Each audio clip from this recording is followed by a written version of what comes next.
Zava-mahavariana sy fakapanahy.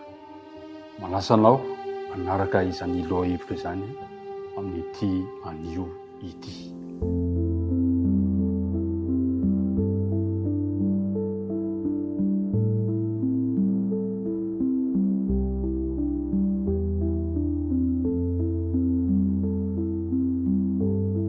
Faly miaraba antsika rehetra indray amin'ny anaran'i Jesosy. Tafahoana indray isika amin'izao herinandro vaovao izao. Mandeha ny fotoana kanefa dia ampifaliana mandrakariva no anolorana ny arahaba sy ny firarian-tsoa ho antsika rehetra. Ny fiadanan'ny tompony ho aminao sy ny ankohonanao. Andeha ry araka hivavaka isika raha nomboka ity fandaharantsika ity. Andriamanitra ray be fitiavana, misaotra anao izahay no izao fotoana izao indray ahafahanay miaraka mandinika ny teninao. Misaotra tamin'ny fitantananao rehetra, ny fitsimbinanao anay, ny faneho-pitiavana izay nasehonao toy ny fiainan'ny tsirairay avy. Mahatsapa nefa izay fa tsy mendrika eo anatrehanao, koa mangataka famelan-keloka, koa mangataka fanadiovana. Ary aoka ny fanenao masina no ampitoeranao temponay raha andray sy hiara hianatra ny teninao izahay. Dia mitahianay, tinonona sy angatanay ny vavaka amin'ny anaran'i Jesosy. Amen. Ny fahotana, ny filazantsara, ny lalàna, io no lohahevitra kapobe no diniantsika mandritra ity herinandro ity. Izay lohahevitra mahafinaritra, izay hisintonana antsika lesona be lehibe amin'izao fotoana efa mby amin'ny fiavian'i Jesosy eny amin'ny raolanitra izao. Ny andininy natao tadiana dia izay voasoratra amin'ny bokin'ny Salamo fa 110 ka ny andininy 7:20 sy ny andininy 220 manao hoe: tsy ho adinoko mandrakizay ny didinao, fa ireny no hamelomanao aho. Anao aho, vonjeo aho, fa ny didinao no tadiaviko. Iverimberina izay andininy atao tadiana izay, inona fa hitoetra ao am-bavantsika izany. Ry mpiara-midinika namana, ny fahotana no sakana lehibe indrindra iarahantsika malala ho amin'ny fifandraisantsika amin'Andriamanitra. Tsy vitany hoe mampisaraka antsika amin'Andriamanitra fotsiny ny fahotana, fa tena sady manimba, mandratra, mamotika ny fiainantsika mihitsy. Ka io no azo lazaina ady lehibe izay tsy maintsy hatrehintsika amin'izao vaninandro iainantsika izao. Amin'ity androany ity dia hijery lohahevitra anankitika hoe zava-mahavariana sy fakapanahy. Inona ny mahavariana anao? Fakapanahy ireny. Tondranao amin'ny fiatahana amin'Andriamanitra ny zavatra mahavariana. Ny fakapanahy izay tena anisany mandava ary anisany anankiray mitondra antsika mankany amin'ny faharatsiana. Ny Samsona dia tantara anankiray ahitantsika izany hoe lehilahy anankiray izay lavo tao anatin'izany fakapanahy izany. Iza moa Samsona? Samsona dia lehilahy anankiray amin'ny boky Mpitsara 7:10. Mpitsara 7:10 ka ny andininy 5.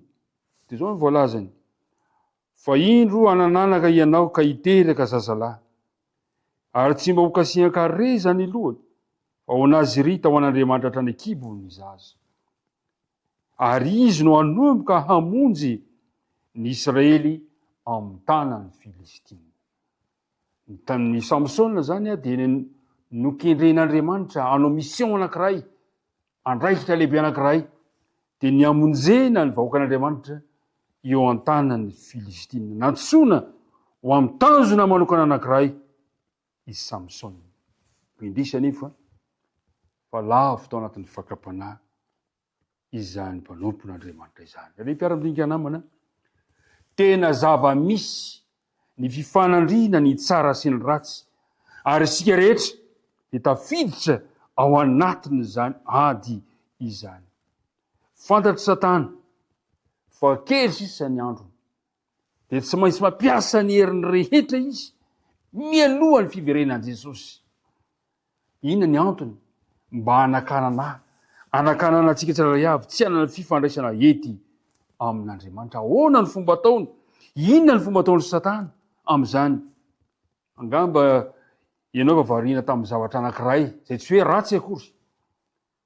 Raha jerena, saingy mandany andro betsaka, mandany fotoananao mandany herinao ary zara sisa raha mamisy tavela fotoana mba apetraka amin'Andriamanitra. Io le zava-mahavariana zay tariny Satana. Tsy ratsy le izy. Mety ny asanao zany. Mety ny tambajota serasera eo anoloanao zany. Mety ny fiantsenana, mety ny fividianany zavatra. Lasa mandany andro, variana amin'ireny any ka kely sisa ny fotoana zay mba apetraka ho an'Andriamanitra. Satana dia mitarika antsika ho amin'izany, ataony variana eo ianao. Hany ka na fotoana mba hiantsonana Andriamanitra aza tsy misy intsony. Fantatra ilay fahavalo, ny fahalemeko sy ny fahalementsika tsirairay avy. Fantany ny zavatra mahavariana ny tsirairay avy ka tarihinao amin'izany, tsy hananao fotoana intsony mba hifandraisana amin'Andriamanitra. Misy torohevitra nefa nomeny tompo antsika mba ahafahantsika miala amin'izany toe-javatra izany. Izao voalaza amin'ny filazantsara amin'ny Matio. Io ny torohevitra meny tompo antsika. Filazantsara Matio 9 ka ny 7:7. Zao ny voalaza teny. Fakatsao aloha ny fanjakany sy ny fahamarinany dia anampy ho anareo izany rehetra izany. Ny taridalana meny ten'Andriamanitra zany dia zao, raha azotsika atao katsao aloha ny fanjakan'Andriamanitra sy ny fahamarinany dia anampy anao izany rehetrarehetra izany. Indrisa nefa toa mifamadika amin'izany ny fomba ataony Satana ao amintsika dia lasa vasainy variana amin'ny zavatra rehetra isika dia manjary adinontsika ny fotoana zay tokony hifantohana amin'Andriamanitra. Jesosy ihany koa dia mbola nanome taridalana ihany amin'izay hoe ahoana ny fomba ahafahantsika miala amin'izany fandrika apetraka Satana izany. Ao amin'ny filazantsara ny Lioka 5 ka ny 5:20 dia zao no fanambarany ny tenin'Andriamanitra amin'ny 5:20. Ary niala teo izy dia nitoetra tany anefitra ka nivavaka. Ho an'i Jesosy dia mitovy amintsika ihany izy. Na dia olombelona aza nefa izy, natsiarovizana izy, dia nisy tsindry nahazo azy koa teo amin'ny fiainana, kanefa fantany fa ny fomba fanamandrisan'izy ireny dia ny fifandraisana amin'ilay raina ny an-danitra. Tena nokana fotoana izy, ary niala teo izy. Niala teo amin'izany toe-javatra mety havariana zany Jesosy, dia nitoetra tany anefitra ka nivavaka. Fantany fa ny fotoany fampiresahana amin'ny rainy no zavatra tsara indrindra azo atao mba azahoana hery anoherana ny fakapanahy. Mila an'izany aho. Mila an'izany ianao. Andao amafisina ny fifandraisantsika amin'Andriamanitra. Iverenantsika i Samson. I Samson indrisy fa tsy voatazony Samson ilay andraikitra lehibe nomena azy teny amonjena ny taranak'Israely. Ka ao amin'ny boky Mpitsara, ao amin'ny boky Mpitsara 2:4, 5:10 manomboka hatrany 5:40 dia hitantsika fa rendrika sy lavo tao anatin' izany fakapanahy izany i Samson. Ao amin'ny 1:1 amin'ny 5:40 ohatra. Ary Samson nakany Gaza ary nahita vehivavy janga teo izy dia niditra tao aminy. Ny 4. Ary rehefa afaka izany dia tia vehivavy atao hoe Delila tany Andohasa Soreka izy. 5:40. Dia zao ndray voalazany. Ary rehefa nitakoritsina nitorisikisina tamin'ny isan'andro raha vehivavy ka nahasosotra azy dia tsy nahafinaritra azy intsony ny miaina, ary dia nambarany azy ny taompony rehetra ka hoy izy taminy: tsy mbola nokasian-kareza ny lohako fa nazirita ho an'Andriamanitra hatrany an-kibon-dreniko aho, koa raha aratanao dia hiala amiko ny heriko ary ho osa aho ka ho tahaka ny olona rehetra. Ry mpiara-madinika namana, lavo Samson satria tsy nanana fotoana ny fampiresahana tamin'ilay Andriamanitra izay namonjy azy izy, ilay miantso azo amin'ny ilika izy. Fa nintezitra tamin'ny herin'ny tenany, mihevitra ny tenany ho mahery izy, ka mieritretra ny tenany tsy ho lavo. Indrisa nefa fa lavo i Samson. Nintezitra tamin'ny herin'ny tenany izy mba handreseny ny fakapanahy. Isan'andro dia misy fakapanahy amintsika tsirairay avy. Isan'andro ny tsirairay avy amintsika dia miatrika fotoana hiatrehana fakapanahy.